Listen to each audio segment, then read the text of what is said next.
Selamat datang di sistem informasi php.com. Pada kesempatan kali ini saya akan menjelaskan mengenai demo singkat sistem informasi PHP inventory. Di sini kita ditampilkan halaman admin atau halaman login admin. Kita dapat login sebagai admin. Di sini kita akan ditampilkan sebuah halaman dashboard yang terdiri dari beberapa menu list dan juga menu di sebelah kanan. Sistem juga dilengkapi dengan jQuery, kemudian dibantu dengan HTML5 dan juga CSS3. Ya, di sini kita akan mencoba masuk ke manajemen user.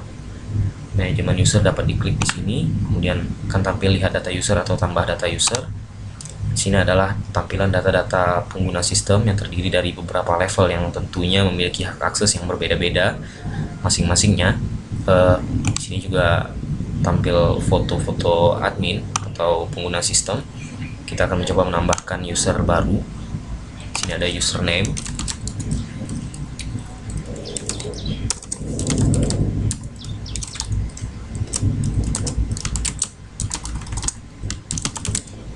Level admin, kemudian alamat.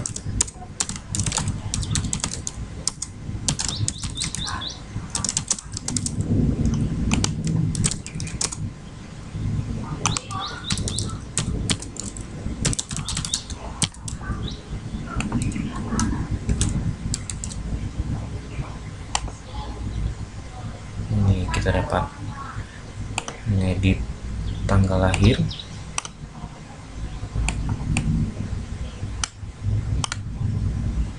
Sudah dilengkapi dengan HTML5.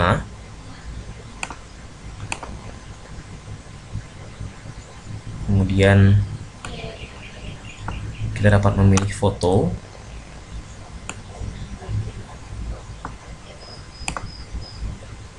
Kita pilih sampel picture saja.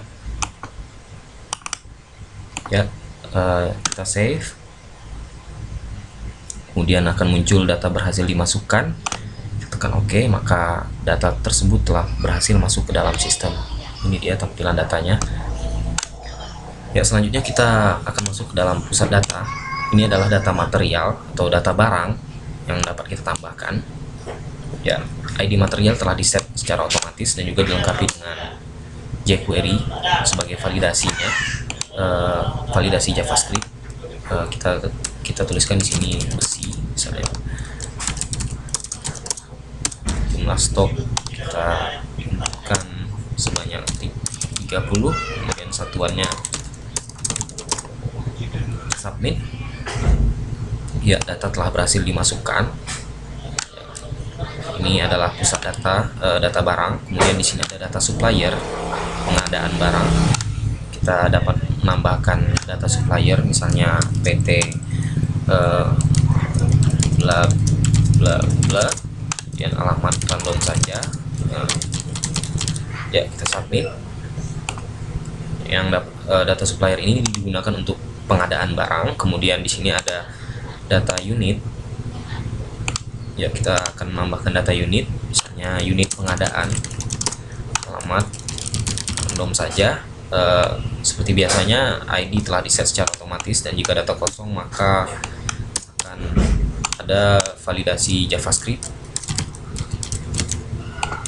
Kemudian kita submit. Ya, data berhasil dimasukkan. Di sini akan tampil datanya. Kemudian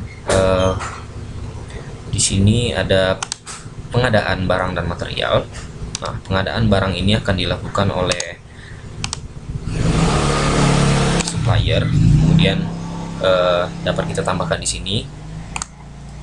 Kita akan memilih ID suppliernya, PT bla bla bla yang telah kita inputkan sebelumnya. Kemudian ID material, misalnya besi. Jumlah material misalnya 20. Tanggalnya akan di-set otomatis hari ini. Selanjutnya kita dapat mengisi keterangan. Kita submit. Data berhasil dimasukkan. Ketika data pengadaan barang dimasukkan, maka jumlah data pada data barang akan bertambah secara otomatis. Sebelumnya kita telah memasukkan angka 30, kemudian jumlah stok akan bertambah menjadi 50 karena kita telah mengadakan barang sebanyak 20. Kemudian kita dapat melakukan permintaan pemesanan di bagian menu ini. Ini adalah data permintaan yang dilakukan oleh user entry pada user. Ini kita kebetulan login sebagai admin, jadi bisa melakukan seluruh proses, dan nantinya seluruh pengguna ini dapat dicobakan sendiri oleh Anda. Karena ini sifatnya demo, jadi saya menjelaskan seluruh proses dengan user admin saja. Di sini ada tambah data permintaan. Permintaan ini adalah permintaan pengadaan yang dilakukan oleh user entry yang akan disetujui oleh manajer. Kita akan melakukan permintaan. Unit pengadaan akan melakukan permintaan terhadap besi dengan jumlah permintaan 30. Kemudian tanggalnya. Kemudian kita isi keterangannya, kemudian disubmit, maka akan muncul datanya di sini, dan telah ditampilkan sebuah tanggal approval, yaitu tanggal persetujuan, dan di sini ada keterangan belum disetujui karena belum disetujui oleh manajer. Nah, untuk melakukan persetujuan, maka proses yang dilakukan adalah manajer yang login ke sistem. Kebetulan kita login sebagai admin, jadi kita dapat melakukan persetujuan permintaan. Di sini ada daftar-daftar permintaan yang belum disetujui. Nah, di sini akan muncul sebuah link setujui atau tidak. Kalau jika tidak disetujui, maka tidak usah diklik, dan juga kalau misalnya ingin menyetujui sebagai manajer, maka tinggal diklik setujui saja. Maka barang telah disetujui untuk dilakukan pengadaan.